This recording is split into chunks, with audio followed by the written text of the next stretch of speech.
Assalamualaikum warahmatullahi wabarakatuh. Teman-teman hebat, pada pertemuan kali ini kita akan belajar tentang rantai makanan dan jaring-jaring makanan. Mari kita simak penjelasan berikut ini. Pertama, rantai makanan.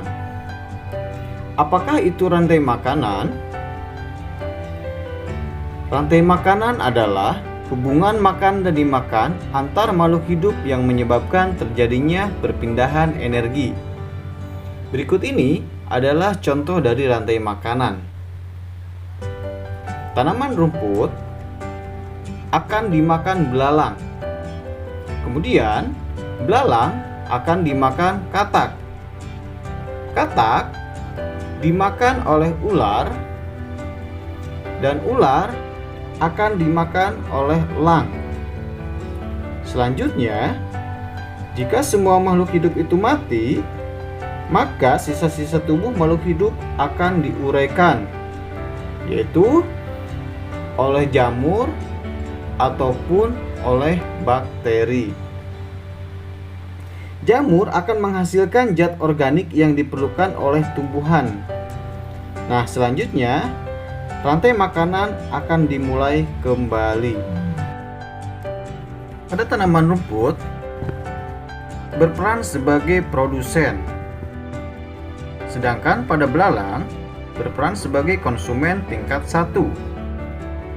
Kemudian pada katak berperan sebagai konsumen tingkat 2, sedangkan pada ular berperan sebagai konsumen tingkat 3 dan elang konsumen tingkat 4, sedangkan pada jamur berperan sebagai pengurai. Di dalam rantai makanan tersebut tampak adanya pembagian peran tertentu. Nah, peran makhluk hidup dalam rantai makanan tersebut yaitu terbagi menjadi produsen, konsumen, dan pengurai. Apakah itu produsen? Produsen yaitu makhluk hidup penghasil makanan. Makhluk hidup ini adalah tumbuhan hijau yang dapat menghasilkan makanan sendiri dengan melakukan fotosintesis. Dalam fotosintesis, produsen mengubah energi cahaya dari matahari menjadi energi kimia dalam zat makanan yang dihasilkannya. Berikutnya, konsumen. Konsumen yaitu makhluk hidup pemakai yang mendapatkan makanannya dari makhluk hidup lain. Makhluk hidup pemakan produsen disebut konsumen tingkat 1. Konsumen tingkat 1 adalah hewan herbivora atau hewan pemakan tumbuhan. Contohnya adalah belalang. Belalang sebagai konsumen tingkat 1, dia akan memakan tumbuhan. Salah satunya adalah rumput. Sedangkan makhluk hidup pemakan konsumen tingkat 1 disebut dengan konsumen tingkat 2. Contohnya adalah katak. Sedangkan makhluk hidup pemakan konsumen tingkat 2 disebut konsumen tingkat 3. Contohnya adalah ular. Berikutnya, makhluk hidup pemakan konsumen tingkat 3 disebut konsumen tingkat 4.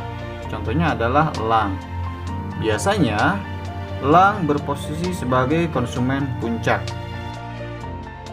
Peran makhluk hidup yang lainnya yaitu sebagai pengurai.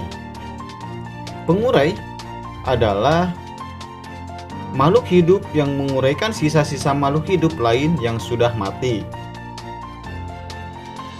Pengurai berperan untuk mengubah zat-zat organik menjadi zat-zat anorganik yang diperlukan oleh tumbuhan untuk melakukan fotosintesis. Contohnya adalah jamur, kemudian ada bakteri, dan juga cacing tanah. Berikutnya, yang kedua adalah jaring-jaring makanan. Apakah itu jaring-jaring makanan? Jaring-jaring makanan adalah beberapa rantai makanan yang saling terhubung, atau sering juga disebut dengan gabungan dari rantai makanan yang saling terhubung. Jaring-jaring makanan terbuat dari minimal 2 rantai makanan dalam ekosistem. Dalam sebuah jaring-jaring makanan, mungkin terdapat lebih dari satu produsen, konsumen tingkat 1, konsumen tingkat 2, konsumen tingkat 3, dan seterusnya. Nah, sekarang perhatikan contoh jaring-jaring makanan berikut ini. Jika kalian perhatikan, di sini terdapat beberapa jenis makhluk hidup. Di antaranya ada tanaman atau tumbuhan, kemudian ada jenis hewan lainnya. Nah, di sini ada bunga sepatu dan sayuran sawi. Bunga sepatu akan dimakan oleh ulat, kemudian sawi juga akan dimakan oleh ulat. Selain itu, bunga sepatu juga akan dimakan oleh belalang, dan sawi juga akan dimakan oleh belalang. Setelah itu, ulat akan dimakan oleh burung pemangsa serangga. Kalau di sini ada burung murai. Kemudian juga akan dimakan oleh katak. Setelah itu, belalang juga akan dimangsa oleh burung murai atau pemakan serangga, dan juga belalang akan dimakan oleh katak. Setelah itu, burung akan dimakan oleh ular. Kemudian juga akan dimakan oleh elang. Setelah itu, katak juga akan dimakan oleh ular, dan katak juga akan dimakan oleh elang. Nah, selanjutnya ular juga akan dimakan oleh elang.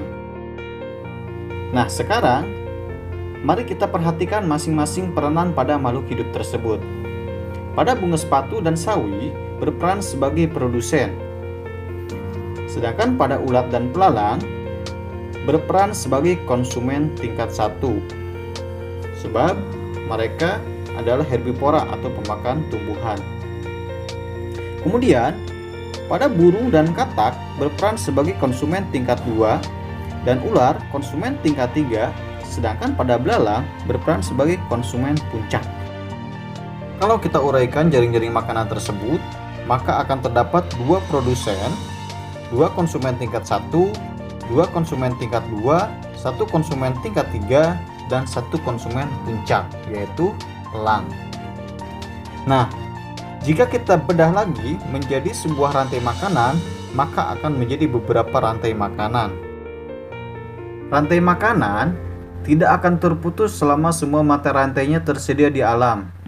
Misalnya, rantai makanan di sawah akan terus terbentuk jika ada padi, tikus, dan ular sawah. Pertanyaannya, apa yang terjadi jika seandainya tikus di sawah dibasmi oleh para petani? Maka yang terjadi adalah akan terjadinya perubahan dalam rantai makanan tersebut, dan tentunya sangat berpengaruh terhadap keseimbangan ekosistem. Jika populasi tikus berkurang, maka populasi padi, ulat, dan belalang maka akan mudah untuk berkembang biak. Namun sebaliknya, pada populasi ular dan burung elang, maka akan terancam karena mereka kekurangan makanannya. Yang lebih berbahaya lagi adalah ketika mereka kekurangan makanan, seperti ular, maka mereka akan mencari habitat lainnya sebagai tempat baru untuk mencari makanannya. Yang lebih berbahaya lagi ketika mereka mencari habitatnya itu ke perkampungan manusia. Nah, di situ tentunya manusia juga akan merasa terganggu dan menyebabkan terjadinya ketidakseimbangan ekosistem. Nah, ketika teman-teman mungkin banyak melihat kabar berita karena adanya ular masuk ke perumahan-perumahan, itu salah satunya adalah disebabkan karena ketidakseimbangan ekosistem.